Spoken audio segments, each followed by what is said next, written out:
Draw the circle wide. Draw the circle wide. No one stands alone, we'll stand side by side. Draw the circle wide. People continually ask me, are you gay? Are your children gay? Do you have a sibling who's gay? Why do you care about this? For me, it's a justice issue. It's just something that has never, ever seemed anything but the right way for a church to be. I came out to my dad actually in his office in the church when I was about 15 or 16, and the thing that I tell friends now that changed my life was him when I said I think I'm gay and afraid of what that repercussion might mean for my parents' love, and he's my minister, my dad. He just without hesitation said, I love you, your mother and I love you no matter what, and so does God. So that was the foundation from where I knew how church should be, and that's the only way I thought it should be. Naively thought it was that way, and then kind of grew up and realized that a lot of people didn't think that way. And in 1995, when we were having a debate in our annual conference in northern New Jersey about the same old petitions, gay people are bad, gay people are good. And it was the first time as an adult I remember feeling like I was actually listening to what people were saying, and I turned to my dad and I said, all these people who are talking are straight. There's no gay person talking about this debate about gay people. What's going on? And he said, well, yeah, nobody is going to do that, Mark. Nobody except, and he looks at me and I was like, oh my God, I guess, maybe I should stand up and say something. And, came out to these people who all my life I've known I almost consider the annual conference my home because of moving around as a pastor's kid. And then it took on a very different, the whole tone of the conversation kind of shifted because it was no longer an abstraction. I just can't not kind of share that part of me. And so blithely getting elected to General Conference as a delegate and, blithely being sent to hell by many delegates and people saying, they don't hear the same message that I do about God's love. And a couple of years ago, one of the youth in our conference came up to me to tell me his story of being a young gay man in Mississippi. And it was a heartbreaking story of pain, of hurt, of exclusion. And in the midst of his story, he started crying and told me about the things he had done, the things he had thought to try to cope with the pain, to try to cope with the hurt, as far as even attempting suicide. It was a moment for me of clarity. In my heart, I'd always thought and known that we needed to include everyone in the church. But here was a kid I loved who was telling me his painful story. And it was in that moment that I knew we as a church needed to progress. We needed to be a church that is about the business of being there for all people.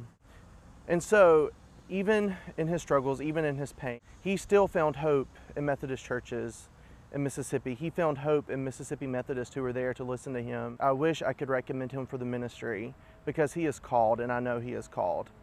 But because of the procedures and because of the rules that we have set in place, he cannot really serve in that role as a clergy person in the United Methodist Church. He's the reason that I believe the way I do. And I hope that our church will one day be able to embrace him fully for who he is and the gifts he has to offer. My own local church had 12 years ago, had gone through a process of wanting to be more open and inclusive. And there were several people in the congregation that were parents of lesbian and gay children. And they thought the process was going really well.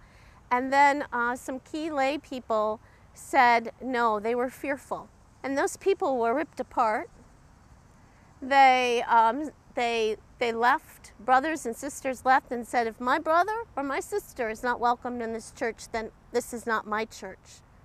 Then 3 years ago, they went through the process again, and the same layperson that was totally against it apologized for the hurt that she caused these families. So I see that happening in my own context in Iowa.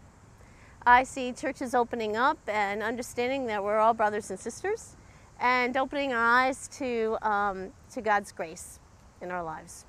I never got the sense until I got to college that God hated me.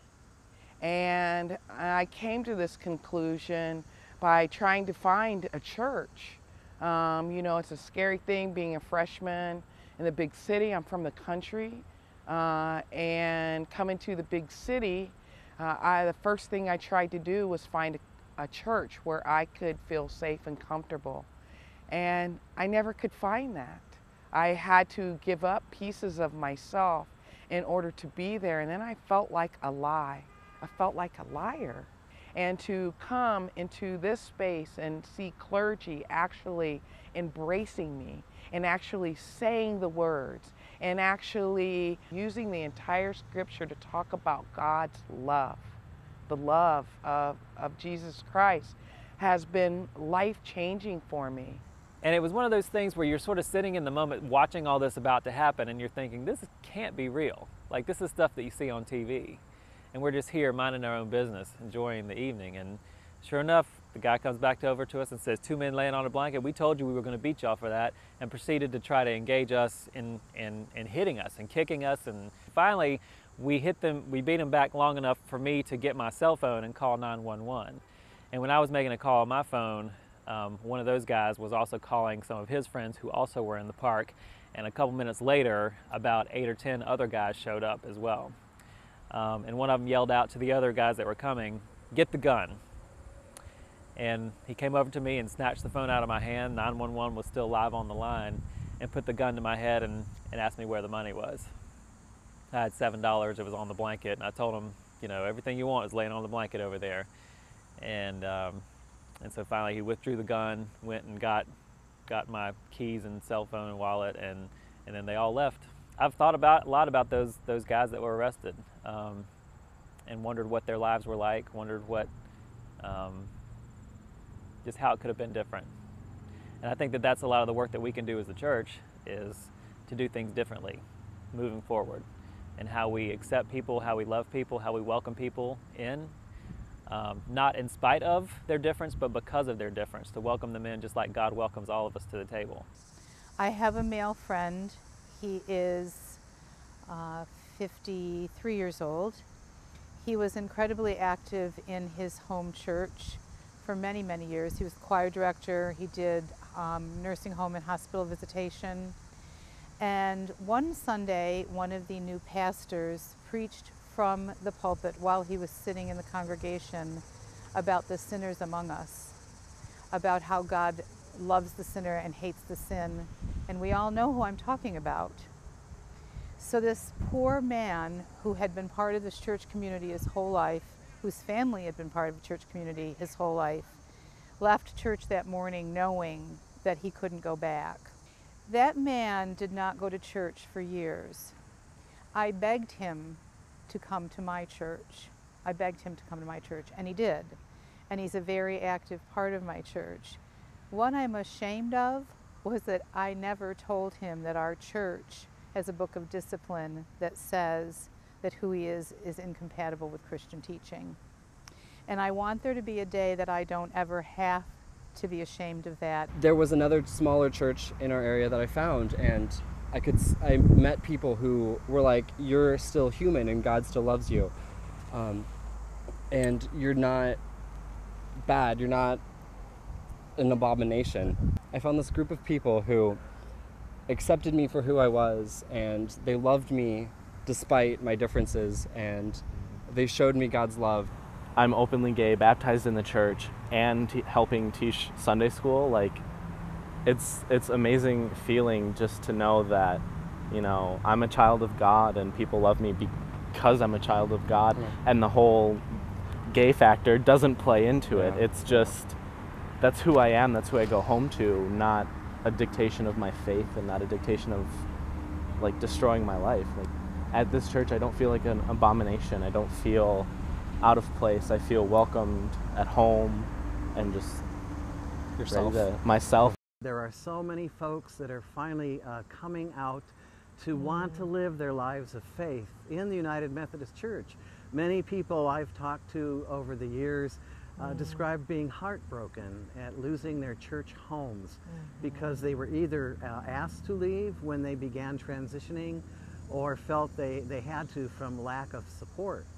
Now a lot of those same people are coming back, and I see that in one of my own congregations, which in the year that I've been there, we've increased our transgender membership by at least 5 new members. And the time came when a discussion was being had at a ministry event about homosexuality and whether it was right or wrong or something in between.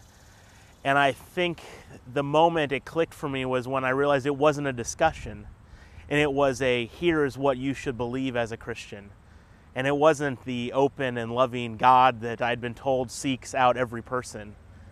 I was told about a condemnation and a way of life to need to be changed to experience God's love, and it didn't connect with the God I knew.